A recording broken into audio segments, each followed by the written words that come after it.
SIFC کابینہ committee کی قیام کا حکم نامہ جاری، وزیر اعظم چیئرمین ہوں گے، تمام ترجیحی شعبوں کے وزراء کمیٹی میں شامل ہوں گے۔ پاکستان اور چینی کمپنیوں میں 32 مفاہمتی سمجھوتے پر دستخط، وزیر اعظم آج بیجنگ میں مصروف دن گزاریں گے۔ شہباز شریف پاک China friendship and business reception سے بھی خطاب کریں گے۔ سائنس پارک اور اکیڈمی آف ایگریکلچر سائنسز کا بھی دورہ کریں گے۔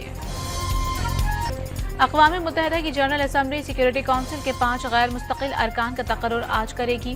پاکستان اقوام متحدہ کی سلامتی کونسل کا غیر مستقل رکن بننے کے لیے پرامید۔ سیکیورٹی کونسل کی رکنیت کے لیے پاکستان کو 53 رکنی ایشیائی گروپ سے توثیق مل گئی۔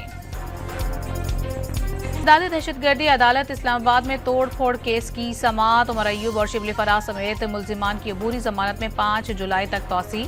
وزیر اعلیٰ خیبر پختونخوا نے حاضری سے استثناء کی درخواست دائر کر دی۔ کراچی سے کوئٹہ جانے والی کوچ میں اوتھل کے قریب آگ لگ گئی، 3 مسافر جاں بھاگ، 10 شدید زخمیوں کو علاج کے لیے کراچی منتقل کر دیا گیا۔ کئی مسافروں نے کود کر جان بچائی، فائر بریگیڈ کے عملے نے آگ بجھا دی۔ قومی شاہراہ پر ٹریفک جزوی طور پر معطل رہا۔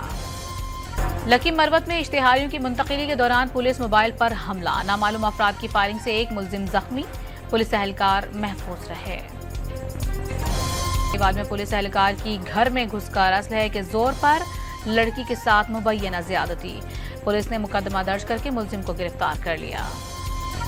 اسرائیلی فوج کی غزہ پر جارحیت کا سلسلہ جاری، بمباری سے 24 گھنٹے میں مزید 70 فلسطینی شہید۔ سلوینیا کی پارلیمنٹ نے فلسطین کو خود مختار ریاست تسلیم کرنے کی منظوری دے دی۔